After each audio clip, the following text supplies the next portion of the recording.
Paumanhin kung mabagal yung aking pagtuturo dito sapagkat mismo sa mga Reformed Baptist circles or preachers and teachers ay merong magkaibang pagtuturo. Halimbawa, meron akong textbook ng Covenant Theology ni Greg Nichols. Yan ay isang respetadong Reformed Baptist na pastor and in fact, meron nga siyang systematic theology para ng Reformed Baptist. At iba ang kanyang turo patungkol sa ating inaaral.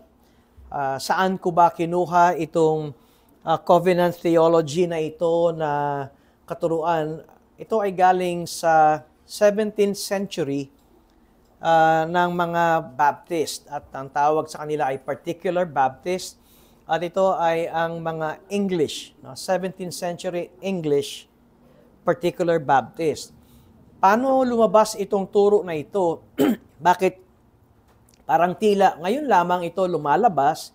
Dahil noon ay walang nagkaroon ng research ng mga material na ito. At meron pala itong mga resources at ito ay tinatawag na primary resources at yan ay yan ay nasa library sa UK at mayroong mga nag-research at kanilang nakita na mayroon palang mga documents at mga teachings ang mga 17th century Particular Baptist. Sila yung mga Reformed Baptist. Kaya magugulat tayo na bakit mayroong Reformed Baptist na hindi humahawak sa turo na ito ay dahil ang talagang mas influential na teaching noon na lumabas at sumulat at pinablicize, gumawa ng libro ay yung isang klaseng katuruan. Siyempre, kung mas marami kang libro at yun ang resource mo, yung tendency ay ito ang iyong maging posisyon sa pagtuturo. Ngayon, dahil tayo ay Reformed Baptist, ang Redeemed by Grace Baptist Church ay Reformed Baptist, kung kaya tingnan natin yung ating Confession of Faith. Ang Confession of Faith natin ay 1689 Baptist Confession of Faith, 17th century ito. At makikita ninyo ang katuruan na ito ng mahalaga. At para tayo ay maliwanagan sa ating covenant theology, importante talaga magsimula tayo sa mga fundamental definitions ng mga mahalagang bagay and concept. Kaya babalikan natin yung aking posisyon. Ito yung ating nasa Confession of Faith. Bakit binibigyan natin ito ng pag-aaral? Sapagkat mismong sa Confession of Faith ng 1689 Baptist Confession of Faith ay nariyan ang katuruan patungkol sa God's Covenant. Madalas kung babalik-balikan ito, nawa mababasa niyo na sa likuran. Yan ay binubuo ng three paragraphs. The distance between God and the creature is so great that although reasonable creatures do owe obedience to Him as their Creator, yet they could never have attained the reward of life by some voluntary condescension on God's part, which He hath been pleased to express by way of covenant. Ang tinuturo ng ating mga forebears na mga Reformed Baptist, Particular Baptist, ay kung tutuusin, hindi na kinakailangan na magkaroon pa ng covenant. Dahil creator-creature, ay marapat lamang ang nilikha, mga sangnilikha ng Diyos ay sumunod sa manlilikha. Pero ang Diyos ang siyang gumawa ng covenant. At makikita natin, ang paragraph 1 is so that ay magkaroon ng reward of life ang kanyang nilikha. So, dito pa lamang sa paragraph 1 ay ipinakikita na ang Diyos mismo ang siyang nag-condescend, bumaba sa level ng tao para siya ay magbigay ng covenant. Paragraph 2, moreover, man having brought himself under the curse of the law by his fall, it pleased the Lord to make a covenant of grace. Ito yung nagkasala si Adan. Wherein he freely offers unto sinners life and salvation by Jesus Christ, requiring of them faith in him that they may be saved, and promising to give unto all those that are ordained unto eternal life his Holy Spirit, to make them willing and able to believe. Pag binasa natin, parang ang dating ay nandun yung requirement na tayo ay sumampalataya kay Kristo, na para bang ang pananampalataya ay galing sa atin. Kasi pag binasa ninyo, requiring of them faith in Him. Totoo naman na para ikaw ay maligtas, ay kinakailangan mong sampalatayanan ng Panginoon. Pero ipinaliwanag dito na ito ay galing din sa Diyos. Napansin ba ninyo itong pananampalatayang ito ay ipinangako ng Diyos to give unto all those that are ordained unto eternal life His Holy Spirit to make them willing and able to believe. Kaya maging yung pagsampalataya natin kay Kristo, galing din sa Diyos. Ang Diyos din ang kumilos, sa gayon ay nagkaroon tayo ng kusang loob ng paglapit, pagpapakumbaba, at pagsampalataya sa Kanya. And paragraph 3, this covenant is revealed in the gospel, first of all to Adam, in the promise of salvation by the seed of the woman, and afterwards by further steps, until the full discovery thereof was completed in the New Testament. And it is founded in the eternal covenant transaction that was between the Father and the Son about the redemption of the elect. Yung covenant theology ni Greg Nichols ay ang kanyang sinasabi, ang simula ng covenant of grace ay doon sa Genesis 3:15. Doon niya sinasabi na dito nagsimula ang covenant of grace. Pero pag tinignan natin ang chapter 7 ng ating confession, at kasama rin dito si Greg Nichols sa confession ng Reformed Baptist, ang ipinakikita rito ay itong sinasabi natin na mabuting balita na ito. This covenant is revealed in the gospel. Pero pag tinignan natin na ito ay founded in the eternal covenant transaction that was between the Father and the Son about the redemption of the elect. And it is alone by the grace of this covenant that all the posterity of fallen Adam that ever were saved did obtain life and blessed immortality.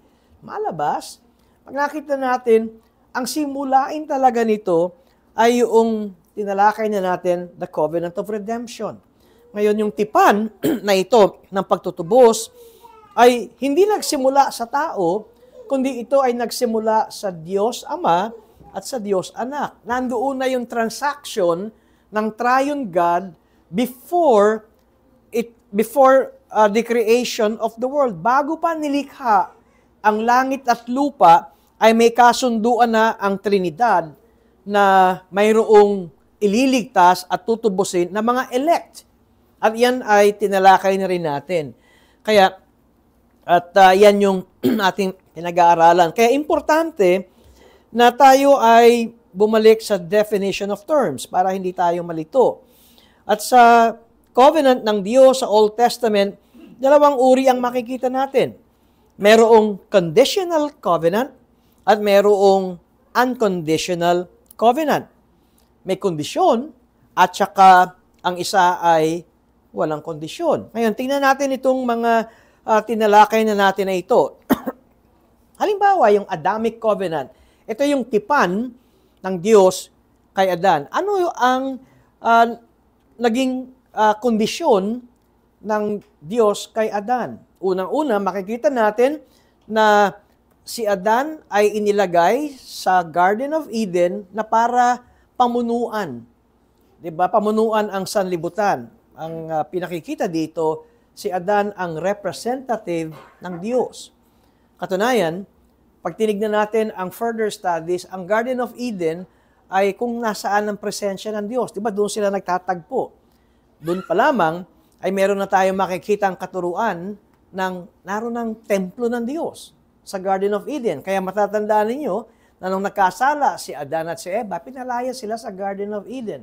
Hindi pwedeng magsama ang banal na Diyos at ang makasalanang tao. Ngayon, ito ang tanong ko. May condition ba na binigay ang Diyos kay Adan nung siya ay inilagay sa Garden of Eden? Tinalakay na natin yung word concept fallacy. Dahil wala naman tayong mababasa sa Biblia na covenant, pero bakit ka nagtuturo ng covenant theology? It's not the word, yung word concept fallacy, kundi tignan natin kung ano yung sinasabi na scripture, how we draw out yung teachings na scripture. Kaya may tipan ba ang Diyos kay Adan? Meron. Bukod sa sila ay magpakarami, di ba? Magpakarami at to fill, to multiply, at pagyamanin ng mundo, dito nyo makikita yung kanyang pagiging representative ng manlilikha, si Adan. At meron pa tayo makikita, huwag mong kakainin ang bunga ng punong kahoy na nasa gitna, the tree of knowledge of good and evil. Dahil, kapag iyong nilabag ito, ikaw ay mamamatay. May condition ba yon? Meron. Kita niyo yung conditional covenant. At yung saan papasok yung unconditional, actually hindi naman pwedeng tawaging covenant yung sinabi ng Diyos doon sa ahas na yung magiging anak ng babae ang dudurog ng iyong ulo, tutuklawin mo ang sako. Hindi naman nakipagtipan ng Diyos sa ahas. Yung Genesis 3:15, pag tinawag mo yung covenant, ay wala tayong makikitang tipan sa ahas kasi ang ahas ang kausap doon. Pero ang point na makikita natin ay pwede natin masabing sa area na yon ay tinupad ng Diyos ang kanyang plano kung papaano ang ulo ng ahas ay kanyang madudurog. So ito yung halimbawa ng Adamic covenant. Yung Noahic covenant, panahon ni Noah, ang turo ni Noah, patay na lahat ng tao, di ba, nalunod. Ninunod ng malaking baha. Ngayon, nagsimula uli ng bagong lahi, si Noah. Pero malaki ang pagkakaiba ni Adan at ni Noah. Dahil si Adan, nung nilikha ng Diyos, walang kasalanan. Tama? Si Noah at ang kanyang lahi, may kasalanan na. Kaya hindi sila pareho. Niligtas ng Diyos si Noe at ang kanyang pamilya, pero yung kasalanan ay nasa loob pa rin ng puso ni Noe. Kaya makikita natin na naglagana pa rin ang kasalanan. Sa panahon ni Adan hanggang sa panahon ni Noe, lumaganap at sobra ang sama ng tao kung kaya't ito ay hinatulan ng Diyos. At ang judgment ay makikita natin na laging mayroong hatol kapag ang tao ay sumusuway sa kalooban ng Diyos. At yun ang nangyari hanggang sa panahon ni Noe, nang lahat ng tao ay nangamatay. Ngayon, pagdating kay Noe, meron tayo makikita na walang kondisyon nung sinabi ng Diyos, hindi ko na uli wawasakin ang mundong ito tulad ng ginawa ko nauna sa panahon ni Noe. Ang ibig sabihin, hindi na mangyayari na ang mundo ay makakaranas uli ng delubyo. Ang point ko rito ay kahit na ang tao ay pasama ng pasama at hanggang talaga naman pasama ng pasama, hindi pa rin tayo nilulubog. Dahil ang Diyos ang nangako, hindi na niya yan uulitin pa. Pero mayroong tayo makikita rin na binigay na kondisyon kay Noe, huwag kang papatay. Doon sa Genesis 9 ay mayroong sinabing ang kabayaran ng taong pumatay ay kamatayan din ang sukli. So mayroong tayo makikitang batas na naidadagdag habang lumalaganap at nag-e-expand ang kasaysayan ng sangkatauhan. Pagdating kay Abraham, mapapansin ninyo na sa panahon ni Noe, pasama pa rin ang pasama ang tao. Pagdating kay Abraham, nagsimula uli ang Diyos na ilabas si Abraham sa kanyang lugar sa Ur at nangako ang Diyos. Anong pangako ng Diyos? Pararamihin ko ang iyong lahi at ikaw ay bibigyan ko ng lupa. Nangyari ba yun? Nangyari. Ngayon, si Abraham ay hindi naman perpektong tao. Handa nga niyang ibenta yung asawa niya para lamang siya mamatay. Ay para lamang siya wag mamatay. Kaya kahit na si Abraham ay tinawag na propeta sa Old Testament, pero siya yung sinungaling na propeta. Kaya hindi siya perfect, pero binigay pa rin ng Diyos ang pangako niya kay Abraham. Una, ang pangalan niya ay Abraham. Ngayon, anong tawag doon? Walang kondisyon yon. Pero, mayroong kondisyon na binigay ang Diyos kay Abraham ng lahat ng manggagaling sa kaniyang laman at dugo na lalaki ay dapat tuliin. Kapag hindi ito tinuli, hindi siya kabilang doon sa pangako ng Diyos kay Abraham na magkakaroon sila ng lupain. May condition ba yon? Meron. Dapat sila ay tuliin. Kaya nakikita ninyo sa Old Testament ay naghahalo yung walang kondisyon, unconditional, at conditional. Pero meron tayong mapapansin. Ang pinag-uusapan kay Abraham ay hindi kaligtasan ng kaluluwa. Ang pangako ng Diyos na walang kondisyon ay pangako na magkakaroon sila ng lupain. Yung lupain ng Kanaan. Yung dadami ang lahi ni Abraham.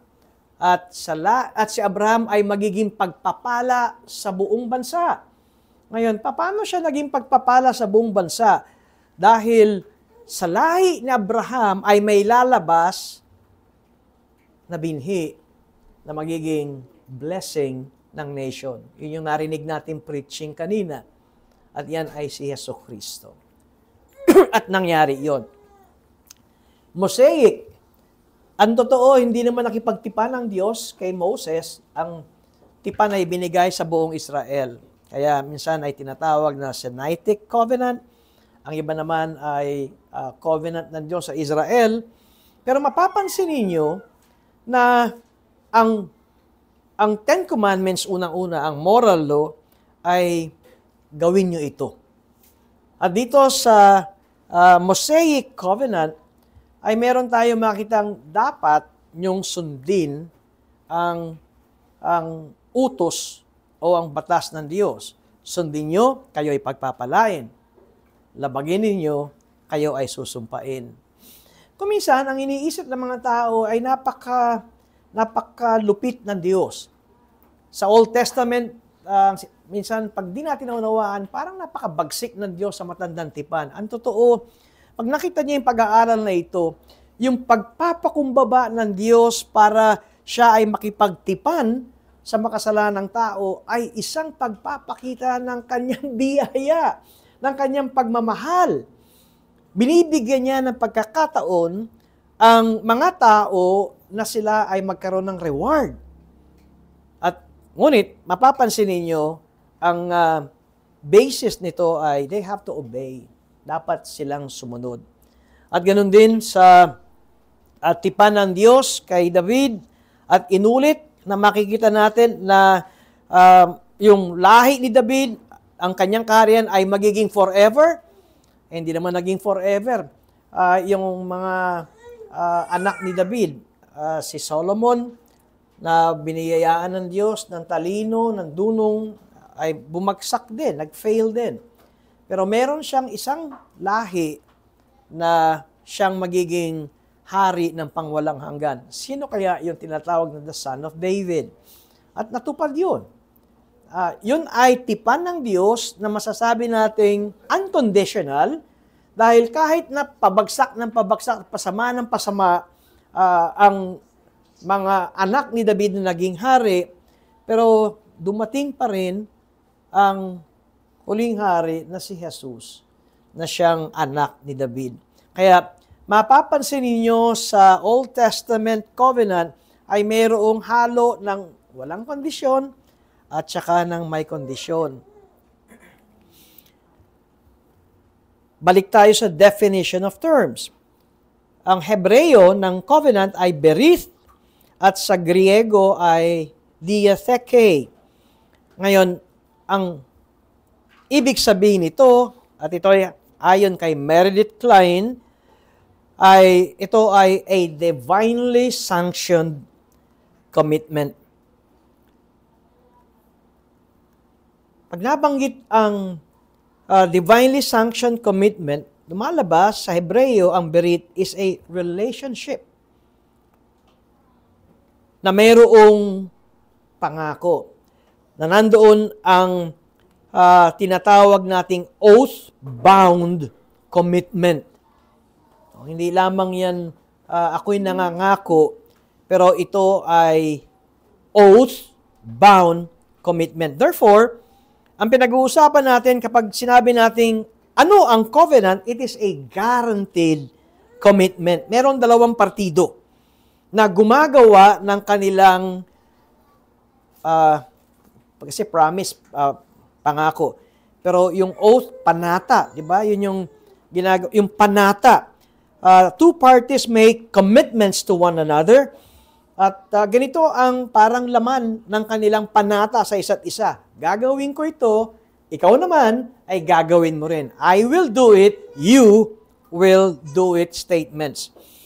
Kaya, kung nakikita natin ang pag-aaral natin patungkol sa covenant, masasabi natin na itong simula kay Adamic covenant at hanggang pagdating natin sa the New Covenant, yung tinatawag na the Covenant of Grace, different covenants have different kinds of commitments.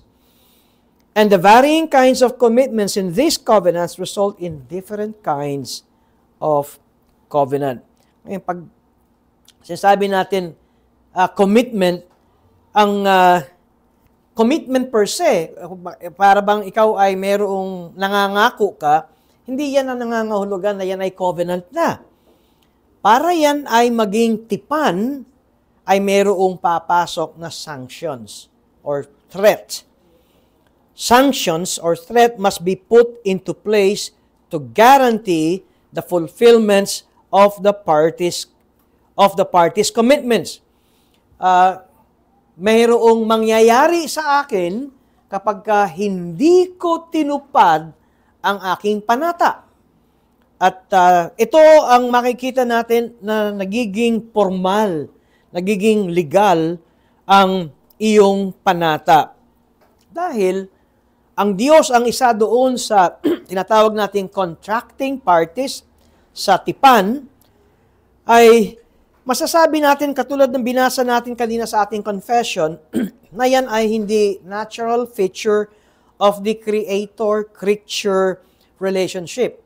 Kasi kung gagawin lang nating, natural na feature, tungkulin talaga natin na sundin ang manlilikha. Pero kung bakit sinasabi natin na ang covenant ay hindi natural feature of creator-creature relationship, dahil ang Diyos ang siyang gumawa nito. Ang Diyos ang siyang malaya na kumilos nito at ipahayag ang kanyang layunin sa isang kadahilanan, to do good to mankind. At yan ay sinabi ni Nehemiah Cox. Ngayon, sa pag-aaral natin, maaaring mababanggit palagi ang taong yan. Yan ay isa sa framers ng 1689.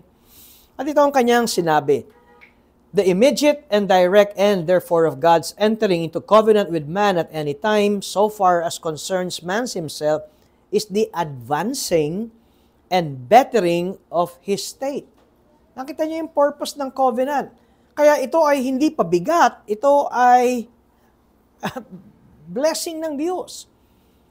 God did never make a covenant with man wherein his goodness to him was not abundantly manifest.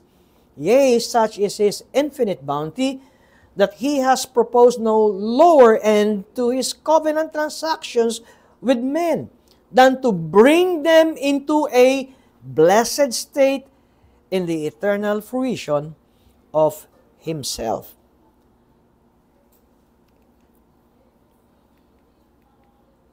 Therefore, ayon kay Nehemiah Cox, a declaration of God's sovereign pleasure considering the benefits He will bestow on man, the communion they will have with Him, and the way and means by which this will be enjoyed by them. Kaya, ang covenant ay, dahil ito ay galing sa Diyos, ito ay hindi yung take it or live it. Bahala ka kung gagawin mo to o hindi. God imposes His covenants on man. God determines the commitments. Ngunit, kahit na sinasabi natin ang Diyos ang nagbigay, ang Diyos ang nagsasabi kung paano ito tutuparin, pero makikita natin, ang katuruan ng covenants ay gracious and kind condescension on God's part. Dahil bawat covenant na matatalakay at mapag-aaralan natin provides blessings and benefits for man na hindi magiging available kung ang gagamitin lang natin ay yung creator-creature, natural feature na terminology. And so covenants advance man's communion with and enjoyment of God beyond nature. At susunod na makita natin dito ay ito, yung covenant sanctions. Pag pinag-uusapan natin ng covenant sanctions, ito yung mayroong kapag hindi mo ginawa at hindi mo tinupad, ay mayroong threat. Kaya covenant sanctions are threats that enforce and ensure the fulfillment of the covenantal commitments. Dapat may parusa kapag hindi ito natupad. Ito ang katiyakan na yung ating panata sa isa't isa will be fulfilled. Kung ito ay pangako na matatanggap natin o kaya kung ito ay ating dapat sundin. And tingnan natin ang covenant. May pangako ang Diyos at on the other hand, ay meron ding kasunduan na ang isang partido at tayo yun ay dapat maging obedient. Sabi ko nga sa ancient Near East, na practice na mga tipan, ay meron silang symbolical na ginagawa. Hinahati nila ang hayop sa dalawa at pinaghihiwalay. Pagkatapos itong mga hinati na hayop ay dadaanan ng dalawang gumagawa ng tipan o panata. Iyan ay practice ng ancient Near East. Ano ang saysay, ano ang simbolo ng hinating mga hayop na nasa dalawang side at dadaanan ng dalawang partido? Yan ay maliwanag na nakita nilang patay, patay, duguan, duguan. Kung hindi ka tutupad sa ating panata, yan ang mangyayari sa atin. At yan ay isang seremonya. So it is a formal ceremony. At na-formalize yan sa pamamagitan ng kinatay na hayop. At matandaan ninyo yung sinabi ko na isang halimbawa sa Jeremiah 34, excuse me, verses 18 to 20. Tingnan ninyo. And the men who transgressed my covenant and did not keep the terms of the covenant that they made before me, I will make them like the calf that they cut in two and pass between its part. Ganyan ang mangyayari. At kay Jeremiah, ito ang sinasabing propesya ni Jeremiah. Ganyan ang mangyayari sa inyo, mga Israelita. Dahil, anong issue? They did not keep the terms of the covenant. Ang isa pang makita natin ay yung nangyari kay Abraham sa Genesis 15. At sa Genesis 15, 19 and 10, o 9 and 10 at 17, itong sinabi ng Diyos kay Abraham, bring me a heifer 3 years old, a female goat 3 years old, a ram 3 years old, a turtle dove, and a young pigeon. And Abraham brought him all this, cut them in half, and laid each half over against the other. Yung heifer ay parang 3 taong kambing o baka. Pwedeng ganon. At isipin yun, malaki na rin yun. At pinutol ito sa gitna and laid each half over against the other. 17, when the sun had gone down and it was dark, behold, a smoking fire pot and a flaming torch passed between these pieces. Ang tawag dito ay theophany. Yung apoy at saka yung muusok na pot ay ang presensya ng Diyos. Makikita ninyo ang Diyos ang dumaan at hindi si Abraham. Bakit? Dahil si Abraham ay pinatulog ng Diyos ng mahimbing. Kaya, ang nangyayari dito ay ang Diyos ang siyang gumawa ng panata. At ang Diyos lang ang dumaan doon sa nahati ng mga hayop. And so that was a death oath ng Diyos sa kanyang sarili. Sabi ko, ito ay hindi kaligtasan. Dahil pag nakita ninyo, babalikan ko ito, itong seremonyang ito na covenant ng Diyos, napansin ba ninyo, ito ay para sa pangako ng Diyos sa lupain? On that day, the Lord made a covenant with Abraham, saying, to your offspring, I give this land. Ang isang kadalasang mali ng pagkaintindi, pag tinitingnan nila yung Abrahamic covenant, sinasabi nila, yan ay covenant of grace. Yan ay kaligtasan. Actually, ang tipan ng Diyos kay Abraham ay it's more on natural land. Sabi ni Meredith Klein against the Kingdom Prologue, to pass through the way between the rows of severed carcasses is to walk through the shadow of the valley of death. Such was the malediction that the Lord conditionally invoked upon Himself. Kaya, para ang covenant ay maging formal, ay mayroong seremonya, at yung seremonyang pagputol ng hayop. Kaya makikita natin na covenants were inaugurated in various ways. Yung tipan ni David tsaka si Jonathan, walang kinatay na hayop doon. Pero makikita ninyo, merong silang formal na kasunduan. Makasumpain ako, sabi ni Jonathan, kapag hindi ko sasabihin sa iyo ang balak ng aking ama. At ganoon din ang sinabi niya kay David, na alalahanin mo ako at ang aking pamilya. Kaya, ang point nito, ang covenant ay may sanctions. Mayroong threat. Sanctions are a standard feature among them. Ito ang gusto kong tingnan natin. Ang Hebrews 9:16 verse 17. ESV ito. For where a will is involved, the death of the one who made it must be established. For a will takes effect only at death, since it is not in force as long as the one who made it is alive. Well, ang interpretation ng particular Baptist, o alimbawa, tingnan muna natin itong face value na ito. Ang pagkaintindi natin ito ay yung practice na pag may namamatay, babasahin yung kanyang will, diba? Yung last will and testament. At dito lamang natin malalaman kung ano yung nilalaman ng kanyang last will and testament. For a will takes effect only at death. Lalabas lang yung last will and testament kapag namatay ka o ikaw yung may iniiwang pamana. Since it is not in force as long as the one who made it is alive. Ngayon, doon sa mga Greek experts, at hindi ako yun, pwede pa siguro natin tanongin si Ai tungkol dyan.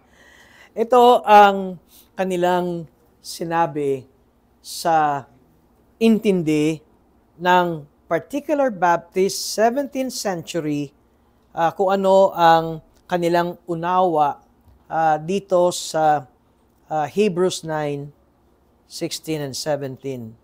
Instead na will, ang nakita ng mga particular Baptist ay covenant. For where there is a covenant, the death of the covenanter must be pledged. Ang paliwanag kasi nila ganito. Yung Hebrews, pag binasa natin, yan ay tumuturo sa sacrifices and practice ng mga Israelites. At pagkatapos, ikinukumpara sa better sacrifice na New Covenant. So, meron tayong Old Covenant comparison tsaka New Covenant comparison. At ang better ay si Jesus Christ kaysa sa mga pari, kaysa sa high priest. Tingnan ninyo ang pagkakaiba. For a covenant, verse 17, is ratified by corpses, since it would have no power while the covenanter lives. Kanina, tinignan natin yung sa Jeremiah, tinignan din natin yung covenant ng Diyos kay Abram, at ito ang sinasabi ng particular Baptist na ito ang mas tama na salin kaysa doon sa kahit ESV ang ginagamit ko, kaysa dito sa Hebrews 9:16 and 17 ng ESV. Ngayon, tingnan natin itong isang authority patungkol sa interpretation ng Hebrews 9, verse 15 and following. Si John J. Hughes. At ito ang kanyang sinabi. When there is a covenant, it is necessary to represent or introduce the death of the ratifier. For a covenant is made legally secure on the basis of over the dead animals. Ito yung seremonya. Dapat mayroong mga patay na hinating mga hayop since it is never valid while the ratifier lives. Kaya, pag pinag-uusapan natin ang Old Testament ng covenant, diatheke sa Greek, ang nasa isipan nito, meron dalawang partido na buhay na nagkakasundo at pagkatapos ay merong patay na mga hayop. Yon ang Old Testament term or concept ng formal na pakikipagtipan. Kasi pag tinignan natin kanina, itong sa ESV, for where a will is involved, the death of the one who made it must be established. Para bang ang nangyari ay last will and testament ang pumapasok dito. Pero itong teaching about the covenant ay sinasabing hindi yan last will and testament, kundi yan ay covenant. So they are not wills or last will and testament to be activated at the time of death. Kaya yung kanilang sinabi sa Greek, ang bantayan natin doon ay yung covenant. Pledge is another word. Covenant, diatheke. Pledge ay ginamit na pherestai. Tsaka yung mga patay na mga dead things ay ang Greek nito ay necrois. Or kung tama, necrois or necrois. Ang meaning ay plural. Importante ito dahil ang ipinapakita sa atin dito ay kung merong pledge na hinaharap, ang issue dito is the death of the covenanter must be pledged. Ikaw ay nangangako, ikaw ay gumagawa ng panata, one must swear an oath that guarantees participation and fulfillment of the covenantal commitments. At ang iyong inihahatag o ang iyong inilalagay ay ikaw ay mamamatay kapag hindi mo tinupad ang kasunduan. Ngayon, yung kanina sa ESV version ay para bang actual death, the last will and testament. Pero dito ay hindi actual death, kundi the potential death of the covenanter kung hindi mo susundin ang kasunduan. Kaya, ang isa pa na pinakita ko dito ay kung may time nga lang kayo na tignan ng Greek text nito, ay yung ginamit na word na necro yan ay plural, meaning dead things. Dead things or dead animals. Plural, ang gumagawa ng last will and testament, isa lang ang namamatay. Ito ay pinapakitang hindi lang isa ang namatay. Kaya ito ang isa pang paliwanag, no, ng ating pag-aaral. The threat of the covenanter's death ensures that the benefits of the covenant cannot be enjoyed while simultaneously violating its term.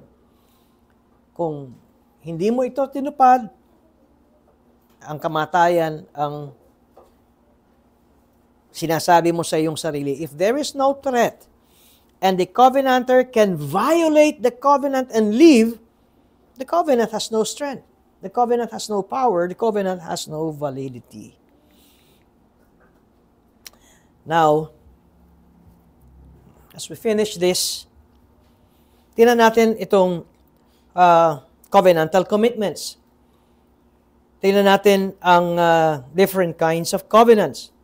Meron tayong makikitang covenant of works, tsaka meron tayong makikitang covenant of grace.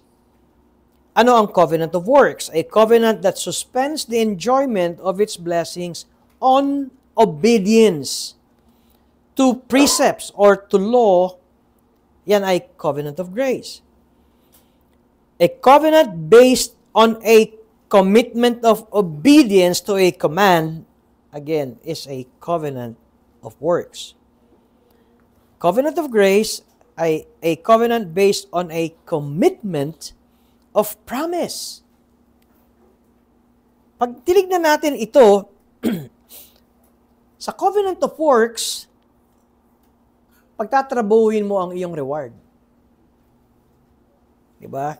You obey, and you will be blessed. You disobey, susumpain ka. Yan ang covenant of works. Sa covenant of grace, ang enjoyment ng blessings depends purely on what blessings God chooses to promise. The blessings of the covenant are granted freely apart from the works of the covenant partner. Kaya, para makita natin ito, yung dalawang uri ng covenant, covenant of works, at ano ang magiging batayan ng tipan na ito, ang Diyos ay nagbigay ng kanyang kautusan. Ano ang tugon ng tao? Sumunod sa kautusan. At kapag ka hindi sumunod, ano ang mangyayari? Ano yung sanction? Ano yung threat? Ano yung judgment doon sa hindi sumunod? Yung covenant partner. Kaya pag sinasabi natin covenant of grace, ito ay batay sa pangako ng Diyos. At anong tungkulin ng tao? Trabahuin? Hindi. Sundin? Hindi. Ano? Tanggapin. Hindi trabahuin, hindi sundin, kundi tanggapin. Ngayon, naunawaan niyo kung bakit sinasabi natin tayo ay naligtas sa pamamagitan ng biyaya ng Diyos. Ang kaligtasan ay hindi tinatrabaho. Ang kaligtasan ay tinatanggap ang alok at ang ginawa ni Kristo. At sino ang tumatayo at sino ang tumataya ng kanyang hatol kapag ito ay hindi nangyari? The covenant imposer. Sino yun? Ang Diyos. Bakit importante sa atin ito? Alam niyo kasi kuminsan, marami sa atin, Reformed Baptist, kuminsan, ang intindi nila sa Christian life ay by works. Nakita niyo yung pagkakaiba? Dapat trabahuhin mo ito. In issues of sanctification, dapat ganito ka, dapat ganun ka. Tingnan niyo ang pagkakaiba ng covenant of works and covenant of grace. Covenant of works, do this and you will live. Kailangan sundin mo ito para ikaw ay pagpalain at magkaroon ng buhay. Ano yung covenant of grace? Live and you will do this.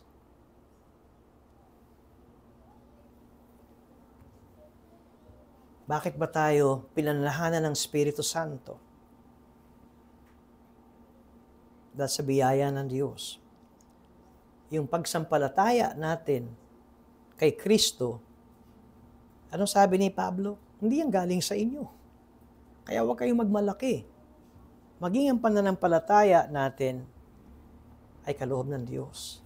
Ngayon, dahil ikaw ngayon ay mayroon ng Espiritu Santo, ikaw ngayon ay born again, regenerated, live, lalabas ang bunga ng Espiritu Santo sa iyo. Kaysa yung kailangan makita sa iyo ang bunga ng Espiritu Santo para masabi na ikaw nga iligtas. Kasi ang totoong ligtas ay talagang lalabas ang bunga ng Espiritu Santo. Ba't ko sinasabi ito? Kasi kung minsan, parang kung hindi natin naiintindihan ito, parang ang pagiging anak ng Diyos, burden, mabigat. Samantalang sinasabi na ang kautusan ng Diyos ay hindi mabigat sa mga anak ng Diyos. It is not burdensome. May tendency na ang reform ay pumupunta sa legalidad kaysa sa biyaya ng Diyos. Kaya nga sabi ng isang preacher na narinig ko, preach Jesus Christ, preach the work of Christ, preach the grace of God. At makikita niyo ang kabanalan at kagalakan at paglago ng mga members ng inyong lokal na iglesia. Kaysa yung ang pinangangaral nyo ay yung dapat ganito, dapat ganon, dapat ganito. Di ba? Do this yun eh. And live. Rather than now that you are saved. Ngayon, ikaw ay anak ng Diyos. Live.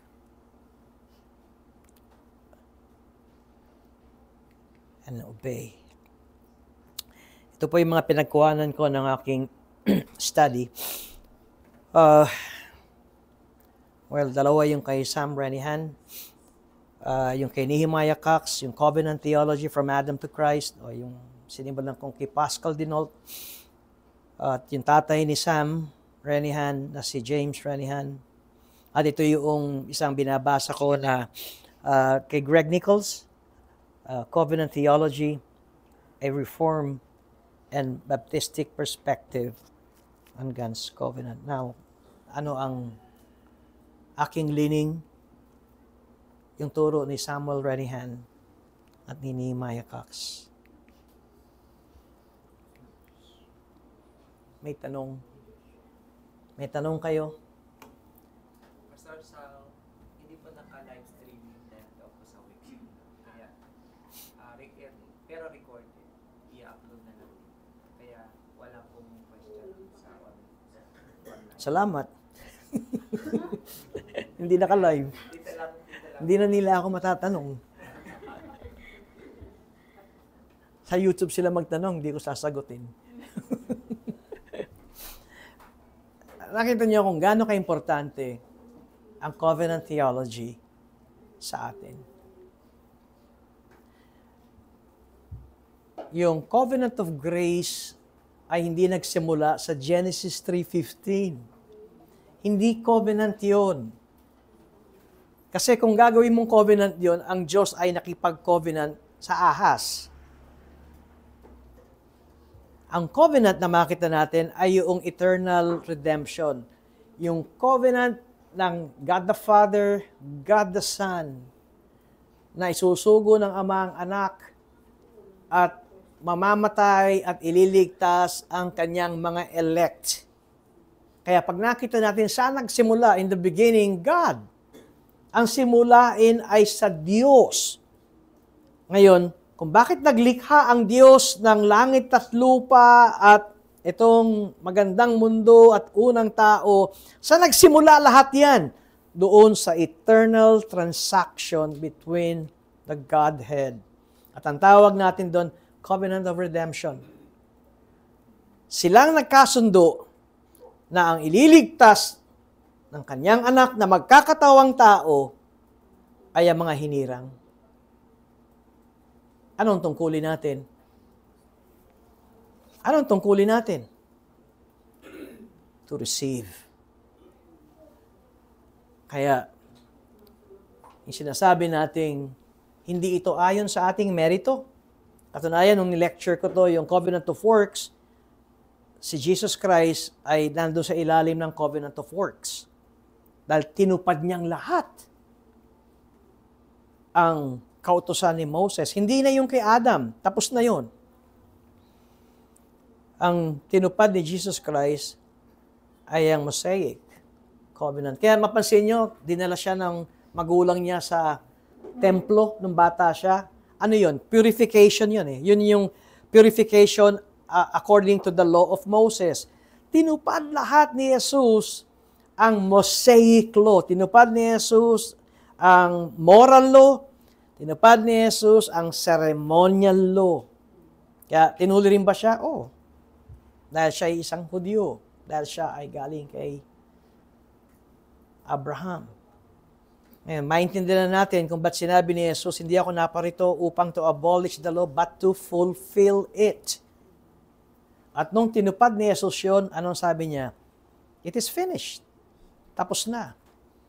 Now, pag nakita ninyo ang direksyon nito, magiging iba ang ating pananaw sa kalagayan at katayuan ng isang hinirang o pinili ng Diyos. Kaya magiging iba ang ating pagharap sa bawat problema at pagsubok. Dahil wala makakapigil sa plano ng Diyos. Okay, walang question? Thank you.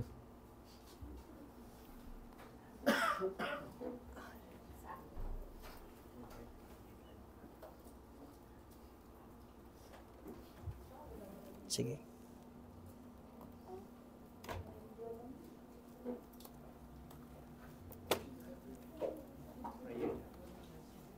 Manalangin po tayo. Pagkatapos ay umawit tayo nitong lausin. Marami pong salamat, Panginoon. Niloob nyo na kami po ay mag-aral ng Covenant Theology. At nawa, kahit sa mabagal na pagtuturo, ito po ay talagang tumimo sa aming isipan. Na kaming mga ligtas ay nakasalalay sa inyong tipan. Tipan ng biyaya. At kung kaming mga hinirang, mga elect, ay inyong tatalikuran, kayo na rin na nagsabi na ang sumpa ay inyong aakuhin. At dahil hindi kayo nagsisinungaling, at kayo'y banal at matapat na Diyos, ang tunay na anak ng Diyos, kailanman ay nasa inyong pangangalaga at magpapatuloy mamuhay ayon sa inyong kalooban. Marahil hanggang sa huling hininga namin sa mundong ito, o kung maabutan namin ang inyong pagbabalik na muli, gaano man kadami ang aming mga problema at gaano man kadami ang mga tukso, gaano man kalaki ang aming nagawang kasalanan bilang inyong mga anak,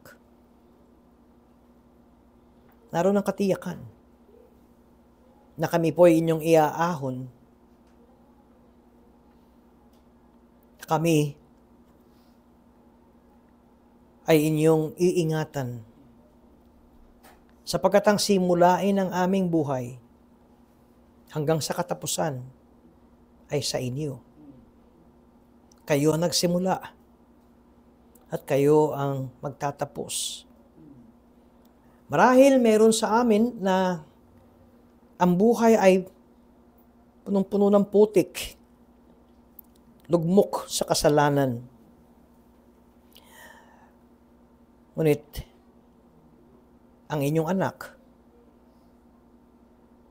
ay inyong pinili bago pa nilikha ang langit at lupa. Kung kaya't naroon, ang pag-asa namin, Diyos, ay hindi nakasalalay sa aming mga gawa,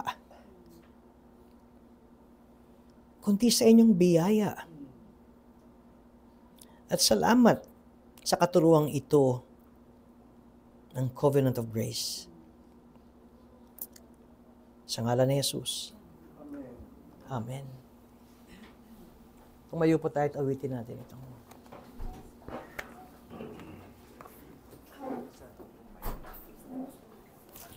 Baka mag-concert na naman.